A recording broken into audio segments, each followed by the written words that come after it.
தீண்டாமைக்கு எதிராக பேசியிருக்காரு. என்னங்க பேசியிருக்காரு அப்படின்னா, தீப்பந்தம் எடுத்து தீண்டாம கொளுத்துன்னு பாடியிருக்காரு படத்துல அப்படின்றாரு. அடுத்து இந்திய எதிர்ப்புக்கு எதிராக பேசியிருக்காரு. என்னையா பேசியிருக்காரு அப்படின்னு பார்த்தா, இங்கிலீஷ் பீஸ் வேணாண்டி, இந்து பீஸ் வேணாண்டி, கரகாட்டம் ஆடிக்கிட்டே தமிழில் பாடினு எங்க அண்ணன் சொல்லியிருக்காரு.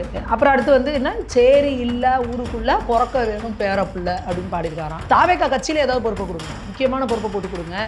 இல்ல வேற எத்தனையோ இது இருக்கு, அதுல கொடுங்க, அந்த வார்டு ஆணையம் அது இதுன்னு இருக்கு, போர்டு அதுல கொட்டி கொடுங்க. இந்த மாதிரி முக்கியமான இதுக்கெல்லாம் வந்து நீங்க வந்து ஏன் இந்த மாதிரி பண்றாங்க அப்படின்றது வந்து ஒன்றும் புரியல. வழக்கம் போல கேட்டா எங்களுக்கு டைம் வேணும், 6 மாசம் டைம் கொடுங்கம்மா. ஆமா, அவனால முடிச்சா அவன் இவ்வளவு கொள்ளையடிக்கிறான், உன்னால முடிஞ்சா அப்படிங்கிற அளவுக்கு நீங்க கொண்டு வந்து இன்னைக்கு எந்த ஒரு அரசு அலுவலகத்திலும் சரி, எந்த இடத்துல இருந்தாலும் சரி, பத்திரப்பதிவுத்துறையா இருந்தாலும் கோவில்ல இருந்தாலும் லஞ்சம் தலைவிரிச்சு ஆடுது. உங்க கட்சியில உங்க கண்ட்ரோல்ல இருக்க உங்க மாவட்ட செயலாளர்கள் இவங்க கிட்டே உங்களால லஞ்சத்தை இன்னும் நீங்க ஒழிக்க முடியல. அந்த அவேர்னஸ் நீங்க அவங்களுக்கு கொடுக்கல. தமிழ்நாட்டுல எல்லா பக்கமும் லஞ்சம் தீர்ந்துருச்சுங்கிறீங்க, லஞ்சமே இல்லைங்கிறீங்க. லஞ்சத்தை ஒழிச்சிட்டீங்களா?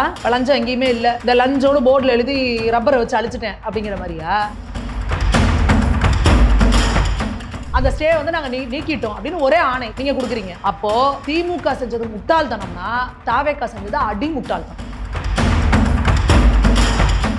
உலகத்தரம் வாய்ந்த கல்வி எங்க தமிழ்நாட்டுல தான் இருக்கு. உலகத்தரம் தான் வாய்ந்த கல்வியை வந்து நாங்க தான் கொடுக்குறோம். எங்க தமிழ்நாட்டுல 2 மொழி தான், அதுக்கு மேல வந்தா எவனா இருந்தாலும் விட மாட்டோம். இப்படி எல்லாம் பேசுறீங்க. ஆனா உங்க பிள்ளைங்களை மட்டும் கொண்டு போய் வெளிநாட்டுல படிக்க வைக்கிறீங்க. உலகத்தரம் வாய்ந்த கல்வி கொடுக்குறாங்க, எங்க தமிழ்நாட்டுல படிக்க வச்சா என்னங்க? ஏழைகள் பேழைகள் பாளைகள்லாம் நம்மள மாதிரி மிடில் கிளாஸ்ல இருக்கவங்களும் ஒரு 10,000 ரூபாய் வச்சுட்டு எப்படி கொடைக்கானல்ல போய் எப்படி ஒரு 5 ஸ்டார் ஹோட்டல்ல தங்கிட்டு வரலாம், அதே 10,000 மிச்சம் முடிச்சு எப்படி நம்ம லண்டன் போயிட்டு ஒரு 2 வாரம் இருந்துட்டு வரலாம் அப்படிங்கறத ஸ்டாலின் அப்பா வந்தோன்னா அந்த சூட்சுமத்தை கேட்டு தெரிஞ்சுக்க போறோம்.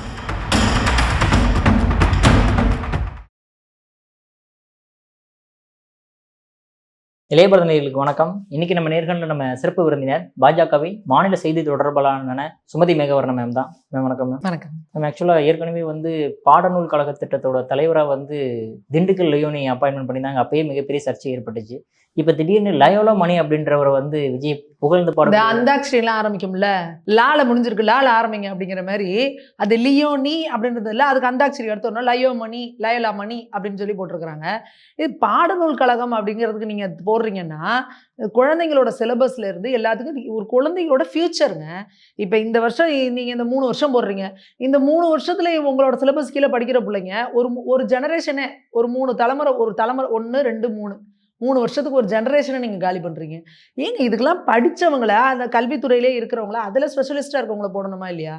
என்ன நீங்கள் வந்து அவர் வந்து இந்த ஒரு ப்ரைவேட் சேனலுக்கு வந்து இன்டர்வியூ கொடுத்துருக்காரு. அதில் என்ன கொடுத்துருக்காரு பாருங்க, எங்கள் அண்ணன் என்ன புரட்சிகரமான கருத்துக்கள்லாம் பேசியிருக்காரு தெரியுமா அப்படின்னா, தீண்டாமைக்கு எதிராக பேசியிருக்காரு. என்னங்க பேசியிருக்காரு அப்படின்னா, தீப்பந்தம் எடுத்து தீண்டாம கொளுத்துன்னு பாடியிருக்காரு படத்தில் அப்படின்றாரு. அடுத்து இந்திய எதிர்ப்புக்கு எதிராக பேசியிருக்காரு. என்னையா பேசியிருக்காரு அப்படின்னு பார்த்தா, இங்கிலீஷ் பீஸ் வேணாண்டி, இந்து பீஸ் வேணாண்டி, கரகாட்டம் ஆடிக்கிட்டே தமிழில் பாடினு எங்கள் அண்ணன் சொல்லியிருக்காரு. அப்புறம் அடுத்து வந்து என்ன, சேரி இல்ல ஊருக்குள்ள பிறக்க வேணும் பேரப்புள்ள அப்படின்னு பாடியிருக்காராம். ஸோ இதெல்லாம் வந்து மிகப்பெரிய சமூக சீர்திருத்த கருத்துக்களை பாட்டின் மூலமா ஒரு புரட்சி ஏற்படுத்தினார் எங்க தளபதி அப்படின்னு இருக்காரு. அப்போ இந்த படத்துல வரும்ல வசூல்ராஜா எம்பிபிஎஸ்ல, இனிமே இந்த டைலாக்லாம் எப்படி இருக்கும் நீ யோசிச்சு பாரு, பூட்ட கேஸு புட்டுக்குச்சு மாமே அப்படிம்பாங்கல்ல, அந்த மாதிரி இனிமே இவங்க பாடத்துல எப்படி கொண்டு வருவாங்க நீங்க யோசிச்சு பாருங்க. இப்போ இந்த மாதிரி இந்த டைலாக்லாம் கொண்டு வந்து நீங்கள் வச்சு நீங்கள் இதில் படிக்கிறவங்களோட நிலைமையை வச்சு பாருங்கள். ஏற்கனவே நீங்கள் லியோனிக்கு கொடுத்ததுக்கு அவங்க கலைஞர் புகழை பாடி, அண்ணா புகழை பாடி, பெரியார் புகழை பாடி இப்போ ஓஞ்சு கிளம்பி போயிட்டாங்க. இப்போ அடுத்து நீங்கள் என்ன பண்ண போகிறீங்க? சும்மாவே ஸ்கூலுக்குள்ளே போய் விஜய் நான் படத்தை கொடுத்துட்டு டிவிக்கேன்னு கத்த விட்றீங்க. விஜய் நான் ஃபோட்டோவை கிளாஸ் ரூம் மாட்டணுங்கிறீங்க. பிள்ளைங்க கையில் கொடுத்து இது பண்ண சொல்கிறீங்க. அடுத்து இப்போ பாடநூல் கழகத்துலேயும் இனிமேல் என்ன பண்ணுவாங்கன்னா, பக்கத்துக்கு பக்கம் ஒரு பக்கத்தை திருப்பினோன்னு அந்த இவர் புதுக்கோட்டையில் ஒரு அமைச்சர் வந்து இதுக்கு போனார்ல ஹாஸ்பிட்டலுக்கு. அப்போ இங்கே வந்து சிஎம் ஃபோட்டோ இல்லை ஏன்னா அண்ணா சார் இல்லை சார், அது இதில் வச்சுருக்கோம் சார் ரிசப்ஷன். ஒவ்வொரு ரூமுக்கும் மாட்டணும், ஐசியூக்குலாம் மாட்டணும். அந்த ஐசியூவில் அப்படி இழுத்துக்கிட்டு இருக்கான்ல, அப்படி விஜய் நான் பார்த்தோன்னா அப்படியே பிரிஸ்காக எழுந்திரிச்சிருவான். விஜய்னா வானா அப்படின்னு. அதனால் ஐசியூவில் மாட்டணும், எல்லாத்துலேயும் மாட்டுங்க. நீங்கள் வந்து ட்ரிப்ஸ் வச்சுருக்கியா, மருந்து வச்சுருக்கியா, மாத்திரை வச்சுருக்கியா, ஊசி இருக்கா, நீடில் இருக்கா, அதெல்லாம் எனக்கு தேவை கிடையாது. ரூமுக்கு விஜய்னா படம் இருக்கணும் அப்படிங்கிற மாதிரி. இப்போ இவர் போய் இனிமேல் பக்கத்தை இப்படி திருப்பினோன்னா விஜய்னா ஃபோட்டோ இருக்கணும், திருப்பினோன்னா விஜய்னா, ஒவ்வொரு பக்கத்திற்கும் விஜய்னா படத்தை அடைங்க போட்டோ. அடுத்து விஜய்னாவோட வாழ்க்கை வரலாற பாடத்திட்டத்தில் தலை சுற்றுருவாங்க. எப்படி வந்து ஒரு நடிகராக தன் பயணத்தை தொடர்ந்து தன் கேரியரின் உச்சத்தில் இருந்தவர் அதை விட்டுட்டு இங்கே வந்து ஒரு புரட்சியை ஏற்படுத்தியிருக்காரு. இந்திய வரலாற்றில் முதல் முறையாக அப்படின்னு பாடத்திட்டத்தில் அவரோட வரலாறு சேர்த்தாலும் சேர்த்துருவாங்க. இந்த கொடுமையை நம்ம பிள்ளைங்க படிக்கணும். ஏன்னா அது அரசு பள்ளியில் இருக்க ஏழை மாணவர்கள்ன்றதுனால. இதே நீங்கள் ஒரு சிபிஎஸ்சி ஸ்கூல்லையோ இல்லை பிரைவேட் ஸ்கூல்லையோ போய் நீங்கள் இதை பண்ணுவீங்களா? பண்ண முடியாது. அப்போ நீங்கள் அரசு பள்ளிகளுக்கு ஒரு பாடநூல் கழக தலைவராக போடுறீங்கன்னா தயவு செஞ்சு கொஞ்சம் கல்வி அந்த பிரிவுலன்னு இருக்கவங்க உங்கள் கட்சியில் இருப்பாங்கல்லங்க, அவங்கள போடுங்க.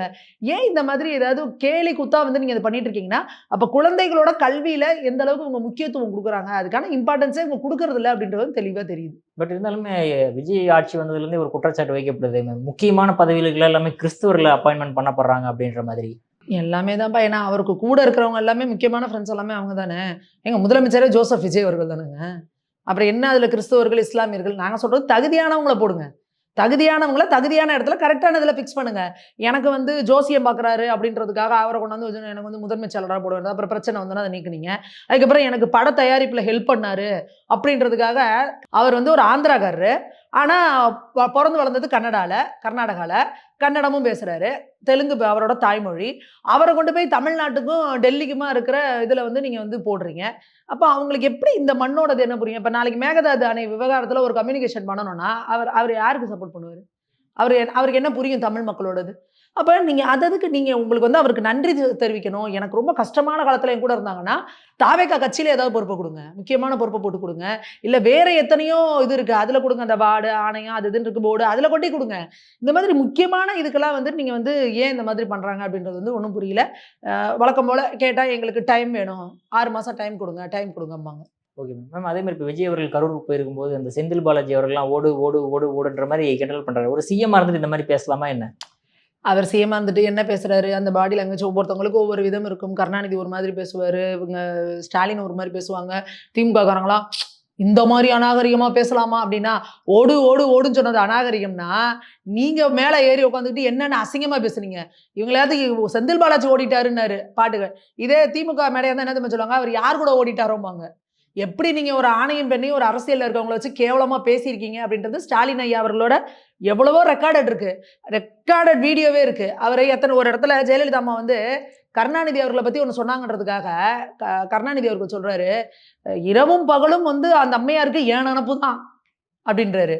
ஸ்டாலின் அவர்கள் மேடையில் சொல்றாரு, இந்த அம்மா அடிக்கடி கொடநாடுக்கு ரெஸ்ட் எடுக்க போதே அதுக்கும் கலைஞர் தான் காரணமா, எல்லாத்துக்கும் இந்த அம்மா கலைஞரையே சொல்லுது. எப்படி இவ்வளோ நாகரிகமாக பேசினவங்க நீங்கள், அதனால நீங்கள் அதை பேசக்கூடாது. நாங்கள் கேட்குறது என்னென்னா விஜய் அவர்கள்ட்ட, நீங்கள் ஓடு நீங்கள் வேட்டைக்காரன் வரான், நீங்கள் பாட்டு பாடினீங்க எல்லாம் கரெக்டு. அதாவது அவருக்கு என்னென்னா அவர் ஒரு நடிகராக அவருக்கு வந்து மக்களை எப்படி என்டர்டெயின் பண்ணணும்னு தெரியும், என்ன செஞ்சால் மக்கள் ரசிப்பாங்கன்னு தெரியும். ஏன்னா தன் வாழ்நாளில் இந்த 50 வருடங்களில் கிட்டத்தட்ட ஒரு 30 வருடத்துக்கு மேலே அவர் வந்து அதே தான் வந்து வேலையாக செஞ்சுட்டு இருக்காரு. நம்ம எப்படி நின்னா மக்களுக்கு பிடிக்கும், எப்படி திரும்பினா மக்களுக்கு பிடிக்கும், எப்படி சிரிச்சா மக்களுக்கு பிடிக்கும், எப்படி பேசுனா மக்களுக்கு பிடிக்கும். அதனால நீங்கள் அதை செய்கிறீங்க. ஆனால் நாங்கள் கேட்குறது, நீங்கள் ஒரு முதல்வராக அங்கே போய் நிற்கிறீங்க, அப்போ நீங்கள் எங்கேயுமே ப்ரெஸ் மீட் கொடுக்கறது இல்லை. ஆனால் இந்த மாதிரி ஒரு மேடைகளில் தான் பேசுகிறீங்கன்னா அப்போ நீங்கள் அந்த கேப்பை ஃபில் பண்ணுறதுக்கு மக்கள்கிட்ட கம்யூனிகேட் பண்ணுற விஷயங்களை ப்ராப்பராக கம்யூனிகேட் பண்ணுமா இல்லையா? நீங்கள் மேடை ஏறி என்ன சொல்றீங்க, லஞ்சமே கிடையாது, எல்லாத்தையும் ஒழிச்சிட்டோம். எப்படிங்க ஏங்க இந்த போதைப் பொருள் கலாச்சாரம், இந்த மெத்தபெட்டமைன் இப்படிங்கிறது போன இந்த திமுக ஆட்சியில தான் அளவுக்கு அதிகமாச்சு. அதுக்கு முன்னாடி இருந்த அதிமுக ஆட்சியில நம்ம மெத்தபெட்டமைன்கிற பேரை கூட கேள்விப்பட்டதில்ல. இந்த 5 ஆண்டுகள்ல இவ்வளவு விகரசம் அதிகமான போதையவே 2 மாசம் உங்களால ஒழிக்க முடியல. எங்க பார்த்தாலும் போதை போறன்னு இன்னை வரைக்கும் நடந்துகிட்டு இருக்கு. அதுக்கு நீங்க என்ன ஸ்டெப்ஸ் எடுத்தீங்க? இன்னும் பெண் குழந்தைகள் மீதான பாலியல் குற்றங்கள் அதிகமாயிட்டு தான் இருக்கு. போக்சோ வழக்குகள், பாலியல் வன்முறைகள் தினந்தோறும் நியூஸ்ல வந்துகிட்டு தான் இருக்கு. அதுக்கே உங்களால, ஏன்னா காவல்துறையை நீங்க கையில வச்சிருக்கீங்க, அதுக்கே உங்களால இது பண்ண முடியல. லஞ்சம்ங்கிறது வந்து புறையோடி எப்ப இந்த திமுக இங்க ஆட்சிக்கு வந்ததோ 67ல அப்பையில இருந்து இங்க லஞ்சம்ங்கிறது தலைவிரிச்சாடுது. அது ஒரு சாதாரண விஷயமா, ஆமா அவனால முடிச்சா அவன் இவ்வளவு கொள்ளையடிக்கிறான், உன்னால முடிஞ்சா அப்படிங்கிற அளவுக்கு நீங்க கொண்டு வந்து இன்னைக்கு எந்த ஒரு அரசு அலுவலகத்திலும் சரி, எந்த இடத்துல இருந்தாலும் சரி, பத்திரப்பதிவுத்துறையா இருந்தாலும் கோவில்லையா இருந்தாலும் லஞ்சம் தலைவிரிச்சாடுது. முதல்வர் என்ன சொல்றாரு, லஞ்சத்தை நான் ஒழிச்சிட்டேன். அப்ப லஞ்சம் இங்க இல்லையா? லஞ்சத்தை அவர் ஒழிச்சிட்டாரா? தாவேகா மாவட்ட செயலாளர்கள் வந்து என்கிட்ட மாசம் பணம் கேட்கறாங்கன்னு செங்கல் சோலை உரிமையாளர்கள்லாம் வேலூர்ல வந்து ரோட மறிச்சு உட்காந்தாங்கல்ல, மாசம் என்கிட்ட 1 லட்சம் ரூபாய் கேட்கறாங்கன்னு. யாரு? தாவேகா மாவட்ட செயலாளர்கள். நீங்க முதல்ல உங்க மாவட்ட செயலாளர்கள் கிட்ட இருந்து லஞ்சத்தை ஒழிச்சிங்களா? இப்ப இந்த வந்து அரசு தரப்பு வழக்கறிஞர் நியமனம் இருக்குல்ல, இதுல ஒவ்வொரு வழக்கறிஞர்கிட்டையும் 25 லட்சத்துல இருந்து 30 லட்சத்துல இருந்து கோடி வரைக்கும் வாங்கினாங்கன்னு சொல்லி கிட்டத்தட்ட 120 இருந்து 200 கோடி ரூபாய் ஊழல் அப்படின்னு சொல்லி உங்க தாவேகாவை சேர்ந்த ஒரு பெண் நிர்வாகி வந்து ஞான சௌந்தரின்னு ஒருத்தவங்க, அவங்க போய் கம்ப்ளைண்ட் கொடுக்குறாங்க. கம்ப்ளைண்ட் கொடுத்து இஷ்யூ ஆகுது. அதுல அந்த திருப்பத்தூர்ல பாத்தீங்கன்னா ஒருத்தர் வந்து ஆடு திருடின வழக்குல அவர் மேல வழக்கு இருக்கு. அவரை நீங்க வந்து அரசு தரப்பு வக்கீலா, தலைமை வக்கீலா நீங்க வந்து போட்டிருக்கீங்க வழக்கறிஞரா. அப்ப எதற்கு இப்படி பணம்? அதுல எந்தெந்த மாவட்ட தலைவர் பேரே சொல்லி, இந்த பக்கம் ஒரு மாவட்ட தலைவர், இந்த பக்கம் ஒரு மாவட்ட தலைவர்ன்னு ஏகப்பட்ட மாவட்ட தலைவர்கள் பேரு. இத என்ன சொல்றாங்க, புஷி ஆனந்த் அவர்கள் தான் இந்த எல்லா மாவட்ட செயலாளர்கள்ட்டயும் வந்து அமௌண்ட்டுக்கு யார் யாருன்னு பேர் பரிந்துரை செய்யுங்க அப்படின்றாரு. அப்ப இவங்க பரிந்துரை செய்றதுக்கு என்ன பண்றாங்க, எல்லார்ட்டயும் பணத்த வாங்கிட்டு பரிந்துரை செய்றாங்க. அந்த பரிந்துரை செய்யப்பட்ட கடிதமே வந்து நியூஸ் பேப்பர்ல வந்துச்சு. சம்பத்குமார் அவர்கள் ஒரு பரிந்துரை அனுப்பியிருக்காரு. கிரீஷ் சோடங்கர் அவர்கள் ஒரு பரிந்துரை கடிதம் இதெல்லாம் குடுத்திருக்காங்க. அப்போ உங்க கட்சியில, உங்க கண்ட்ரோல்ல இருக்க உங்க மாவட்ட செயலாளர்கள், இவங்க கிட்டயே உங்களால லஞ்சத்த இன்னும் நீங்க ஒழிக்க முடியல. அந்த அவேர்னஸ நீங்க அவங்களுக்கே குடுக்கல. தமிழ்நாட்டுல எல்லா பக்கமும் லஞ்சம் தீர்ந்துருச்சுங்கிறீங்க. லஞ்சமே இல்லங்கிறீங்க. அப்ப எப்படி மேடை ஏறி இப்படி ஒரு பொய்ய பேசலாமா முதல்வர் அவர்கள்? போன முறை ஸ்டாலின் அவர்கள் அதுதானே செஞ்சுகிட்டு இருந்தாரு. இங்க பெண்களுக்குலாம் எந்த பிரச்சனையுமே இல்ல. எல்லாரும் நல்லா இருக்காங்க. போதையில எதுவுமே கிடையாது. எல்லாரும் நல்லா இருக்காங்க. டாஸ்மாக்ல யாருக்கும் எந்த பாதிப்பும் இல்ல. எல்லாரும் நல்லா இருக்காங்க. விவசாயிகளுக்குலாம் எந்த பாதிப்புமே இல்ல. எல்லாரும் நல்லா இருக்காங்க. இப்படி சொன்னதுனால தானே மக்கள் கடுப்பாயி தொரத்தி விட்டாங்க கிளம்புங்கன்னு. இப்ப நீங்க அத செய்றீங்க. லஞ்சத்த ஒழிச்சிட்டீங்களா? இப்ப லஞ்சம் எங்கேயுமே இல்ல. இந்த லஞ்சம்னு போர்ட்ல எழுதி ரப்பர வச்சு அழிச்சுட்டேன் அப்படிங்கிற மாரியா? எதுக்கு இந்த மாதிரி வந்து பேசுறாங்க அப்படின்றது வந்து புரியல. என்ன கள நிலவரம்? என்ன அதுக்கு நீங்க ஸ்டெப்ஸ் எடுத்திருக்கீங்க? நீங்க யாராவது லஞ்சம் கேட்டா குடுக்க முடியாதுன்னு சொல்லுங்க. ஏன் எங்க அண்ணன், என் புள்ள, என் தம்பி விஜய் அப்படின்னு சொன்னோம்னு வச்சுக்கோங்க. அங்க அவன் பொடரியில அடிச்சு தொரத்தி விட்டுருவான் வெளியில. ஏன்னா, இன்னும் நீங்க உங்க மாவட்ட செயலாளர்களே வந்து லஞ்சம் வாங்கிக்கிட்டு இருக்கிறாங்க. இங்க எல்லாம் லஞ்சம் தல விரிச்சு ஆடிக்கிட்டு இருக்கு. திரும்புற பக்கம்லாம் இதுக்கு லஞ்சம் வாங்குனாங்க, அதுக்கு லஞ்சம் வாங்குனாங்கன்னு வந்துகிட்டே இருக்கு நியூஸு. அப்ப நீங்க அதுக்கு உங்க கட்சியில இருக்கிறவங்களே கூப்பிட்டு உங்களால கண்ட்ரோல் பண்ண முடியல. நீங்க தமிழ்நாட்டிலேயே லஞ்சத்த ஒழிச்சுட்டேங்கிறீங்க. அப்ப எதுக்கு பொய் பேசுறீங்க? மேம் அதே மாதிரி மேம் அந்த விஷயத்துல அங்க கரூர்ல அவர் பேசிட்டு இருக்கும்போது விஜய் பாஸ்கர் அவர்கள் கூட ஒரு கோரிக்கை வைக்கிறார். அது மிகப்பெரிய சர்ச்சையாகுது. அதாவது கரூர்ல உங்க யூடியூப் சேனல் கூட போட்டிருந்தீங்க. 25,000 கோடி ரூபாய் சொத்து மதிப்புல, அதாவது 3000 ஏக்கருக்கு பக்கமா வந்து தாரை வாத்துட்டாங்க அப்படின்ற மாதிரி சொல்லப்பட்டிருக்கு. என்ன விஷயம் மேம் அதுல? அதுல ஒரு காம்ப்ளிகேட்டடான இது என்ன அப்படின்னா, யாரா இருந்தாலும் சரி, கோவிலோட நிலங்கள ஆக்கிரமிப்பு செஞ்சா, அத வந்து நம்ம ஏத்துக்க முடியாது. கோவிலுக்கு தான் அந்த நிலம் சொந்தம். அதிலயே என்ன இருக்குன்னா, 1963ல அந்த ரயத்வாரி திட்டம் சொல்லி வராங்க. இந்த இனாம் ஒழிப்புன்னு சொல்லிட்டு. அப்ப என்ன அப்படின்னா, கோவில்ல வேலை செஞ்சுட்டு இருக்கவங்க, பணி செஞ்சுட்டு இருக்கவங்களுக்கெல்லாம் வந்து ஒரு நிலம் வந்து குடுப்பாங்க இனாமா. இப்ப அந்த கோவில்ல வந்து சுத்தம் செய்றவங்க, கோவில்ல வந்து நாதஸ்வரம் வாசிக்கிறவங்க, கோவிலுக்கு வந்து பூஜை பண்றவங்க, பிரசாதம் தயாரிச்சு குடுக்குறவங்க, இந்த மாரி இருக்கிறவங்களுக்கெல்லாம் நிலம் குடுப்பாங்க. அவங்க அந்த நிலத்துல உழுது பயிரிட்டு, அது மூலியமா அவங்களோட வாழ்வாதாரத்த நடத்திக்கணும் அப்படின்றதுக்காக. ஆனா, அதிலேயே நம்மளோட சட்டம் என்ன சொல்லுதுன்னா, அந்த பணியில நீங்க இருக்கிற வரைக்கும் தான் உங்களுக்கு அந்த நிலம் சொந்தம். அந்த வேலைய விட்டு நீங்க போயிட்டு உங்களுக்கு அப்புறம் உங்க புள்ள வருது, அந்த வேலைய செய்யுதுன்னா, அந்த நிலத்த நீங்க அனுபவிச்சுக்கலாம். இல்ல, என் புள்ள வேற வேலைக்கு போயிருச்சு, இவரும் இறந்துட்டாருன்னா, இப்ப அதுக்கு அவங்க அடுத்த பிள்ளைங்க என்ன பண்றாங்க, அந்த இடத்த யாருக்காவது குத்தகைக்கு விட்டுர்றாங்க. இல்ல யாருக்காவது வாடகைக்கு விட்டுர்றாங்க. ஏன்னா, அந்த கோவில் நிலத்த விக்க முடியாது. குத்தகைக்கு, வாடகைக்கு நீங்க விட்டுர்றீங்க. இந்த மாரி இருக்கு. இதுல சில என்ன ஆயிருக்குன்னா, விவசாயிகள் சிலரோட நிலங்களும் இன்க்ளூட் ஆயிருது. இந்த இனாம் ரத்துல திமுக வந்து என்ன பண்ணுதுன்னா, ஒரு ஸ்டே போடுது. இத யாருமே வந்து பத்திரப்பதிவு பண்ணக்கூடாதுன்னு ஒரு தடை விதிக்குது. அது என்ன பண்ணிட்டாங்கன்னா திமுக வந்து என்ன செஞ்சுட்டாங்கன்னா, இந்த விவசாயிகள், இந்த ஆக்கிரமிப்பாளர்கள், இந்த குத்தகைக்கு விட்டவங்க எல்லாத்தையும் ஒண்ணா சேர்த்து ஒரே ஸ்டே எல்லாத்துக்கும் தடை அப்படின்னு போட்டாங்க. இப்போ இங்க இவரு விஜய் அவர்கள்கிட்ட கோரிக்கை வைக்கிறப்ப விஜயபாஸ்கர் அவர்கள் வந்து பேசுறாரு. இவர் பேசுறது 10ஆம் தேதி. முதல்வர்கிட்ட கோரிக்கை வைக்கிறேன்னு. ஆனா ஆணை வந்து அன்னைக்கு சாயந்தரம் வெளியிடுறாங்க. அது 9ஆம் தேதி போட்டிருக்கு ஆணை. அப்ப எப்படி கோரிக்கையே இன்னைக்கு தான் வைக்கிறீங்க? நேத்தே எப்படி ஆணை ரெடி பண்ணீங்க? இவங்க என்ன பண்ணிட்டாங்க, அது அங்க போய் ஒரு சர்வே நடத்தி, யார் யாரெல்லாம் வந்து உண்மையாலுமே விவசாயிகள் பாதிக்கப்பட்டாங்க, அவங்களுக்கு மட்டும் நீங்க வந்து ரத்த நீக்கியிருந்தீங்கன்னா ஏத்துக்கலாம். ஆக்கிரமிப்பாளர்கள், குத்தகைக்கு வந்தவங்க எல்லாரையும் சேர்த்து ஒரே ஸ்டே. அந்த ஸ்டே வந்து நாங்க நீக்கிட்டோம் அப்படின்னு ஒரே ஆணை நீங்க குடுக்குறீங்க. அப்போ திமுக செஞ்சது முட்டாள்தனம்னா, தாவேகா செஞ்சது அடி முட்டாள்தனம். நீங்க எப்படி அத செய்வீங்க? நீங்க என்ன பண்ணியிருக்கணும், நாங்க போய் அத விசாரிக்கிறோம். விசாரிச்சு உண்மையாலுமே விவசாயிகள் அதுல பாதிக்கப்பட்டு அவங்களோட நிலம் அதுல சேர்ந்துச்சுல்ல, அவங்களுக்கு அந்த அந்த தடைய வந்து ரத்து பண்ணுங்க. அவங்களுக்கு அவங்களோட உழுதவர்களுக்கு அவங்களோட நிலம் வந்து அந்த இனாம் இதுல வந்து சேர்ந்து வந்துருச்சு. அவங்களுக்கு குடுங்க. ஆனா, உண்மையாலுமே கோவில் நிலத்த ஆக்கிரமிப்பு பண்ணி, அதுக்கப்புறம் 2, 3 பேர் கை மாறி குத்தகைதாரர்களும் அதுல உட்கார்ந்து அனுபவிச்சுட்டு இருக்காங்க. எப்படி நீங்க ஒண்ணா எல்லாத்தையும் குந்தாங்குறா எப்படி எல்லாத்தையும் ஒண்ணா நீங்க குடுப்பீங்க? அப்ப அங்க கேள்வி வருதுல்ல. அப்ப அத தெளிவுபட நம்ம எல்லாருக்கும் சொல்லி அததான் நாங்க கண்டனம் தெரிவிக்கிறோம். உண்மையாலுமே அவங்களோட சொந்த நிலம் இருக்கிறவங்களுக்கு வந்து குடுக்குறதுல தப்பு கிடையாது. எந்த விசாரணையும் இல்லாம, எதுவும் இல்லாம, ஒரு சர்வே எடுக்காம, ப்ராப்பரா வந்து அதுக்கு கோர்ட்ல போய் அத எக்ஸிக்யூட் பண்ணி கொண்டு வராம, சும்மா ஒரு ஆணைய போட்டு நாங்க உடனே கையெழுத்து போடுறோம் அப்டின்னா, அப்ப என்ன நினைச்சுட்டு இருக்கிறீங்க நீங்க? அப்ப அதுக்கு கீழ வந்து கோவில் நிலங்கள்லாம் அப்டின்னா என்ன? இதுக்கு என்ன? அதுக்கு என்ன? என்னென்ன பேசுறாங்க? மக்கள் சொத்து மக்களுக்கேவாம். யார் மக்கள் சொத்த புடுங்கி கோயிலுக்கு குடுத்தா? கோவில் சொத்து தானே இன்னைக்கு லட்சக்கணக்கான ஏக்கர் காணாவே போயிருச்சுல்ல. இன்னைக்கு பழனி அடிவாரத்துல 100 கோடி ரூபா சொத்தை வந்து அந்த ஏரியாவில் அவர் ரெஜிஸ்ட்ராரும் இல்லாதப்ப இன்னொரு பொறுப்பு ரெஜிஸ்ட்ரார் இருக்கிறப்ப எப்படி போய் ஒரு ஸ்கேம் பண்ணி அதை விற்றுருக்குறாங்க. வெறும் 2 கோடி ரூபா மதிப்பை போட்டு அதை விற்று இந்த இப்போ எல்லார் மேலேயும் நடவடிக்கை எடுத்திருக்காங்க. என்ன நடக்குது இங்கே நம்ம கோவில்களில்? இங்கே கோவில்கள் அப்படின்னாலே நல்லா கொள்ளையடிக்கிற இடம், எவ்வளோ வேணால் இது பண்ணலாம், கோவில் நடத்த கை வச்சா எவனும் கேட்க மாட்டான் அப்படிங்கிறது வந்து ஒரு மென்டாலிட்டியாகவே ஆயிடுச்சு. அப்படின்னா அப்போ அதுக்கான கண்டனங்களை தெரிவித்து தானே ஆகணும். ஓகே மேம், இந்த மாதிரி விஷயங்களை எதிர்த்து கேட்கக்கூடிய எதிர்க்கட்சி தலைவர் அவர்கள்லாம் லண்டன் போயிருக்காங்களா மேம்? என்ன விஷயம், எதுக்காக? அதாவதுப்பா, ஊருக்கெல்லாம் கவுளி சொல்லுமா பள்ளி, தனக்குன்னு வந்தால் கள்ளிப்பாளையில் விழுமா துள்ளிம்பாங்க. அந்த மாதிரி ஊருக்கெல்லாம் சொல்லுவாங்க, உலகத்தரம் வாய்ந்த கல்வி எங்கள் தமிழ்நாட்டில் தான் இருக்குது, உலகத்தரம் தான் வாய்ந்த கல்வியை வந்து நாங்கள் தான் கொடுக்குறோம், எங்கள் தமிழ்நாட்டில் 2 மொழி தான், அதுக்கு மேலே வந்தால் எவனாக இருந்தாலும் விடமாட்டோம், இப்படிலாம் பேசுகிறீங்க.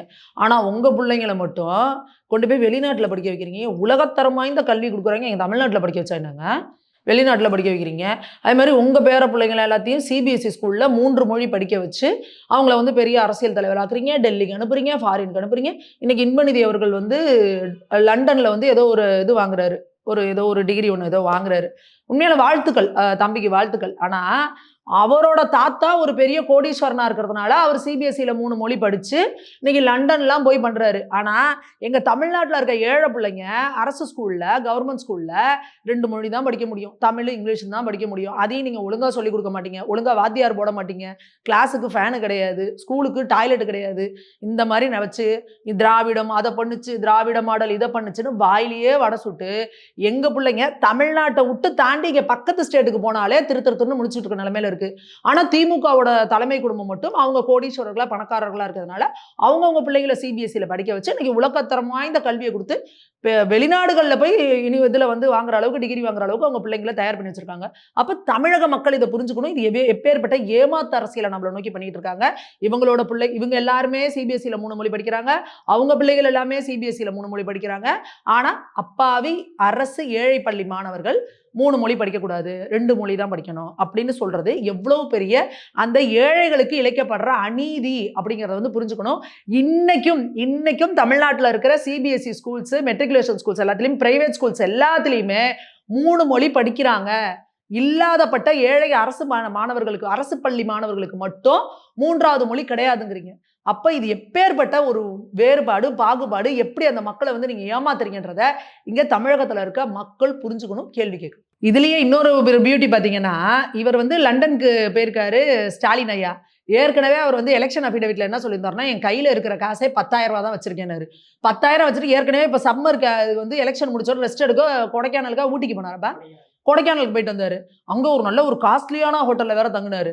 எப்படி 10,000 ரூபாயில் இந்த ட்ரிப்பை போயிட்டு வந்தாருன்னா அதுக்கே கேள்வி கேட்டாங்க. நீங்களே கொடைக்கானலுக்கு கேள்வி கேட்குறீங்க, பாடுற அடுத்து அப்பா லண்டனுக்கு போகிறேன் அப்படின்னு. அதே 10,000 ரூபாயை வச்சுக்கிட்டு அப்பா இன்னைக்கு லண்டன் போயிருக்காரு. லண்டன் போயிட்டு இப்போ லண்டனில் இருக்கார், 2 வாரமாக இருந்துட்டு வருவாருங்கிறாங்க. 10,000 ரூபாயை வச்சுட்டு லண்டனுக்கு 2 வாரத்துக்கு போயிட்டு வர முடியுமாங்கிற இதை வந்து விளக்கம் இங்கே தமிழ்நாட்டுக்கு வந்தோன்னே ஸ்டாலின் அப்பா எல்லாருக்கும் விளக்கம் கொடுக்கணும்.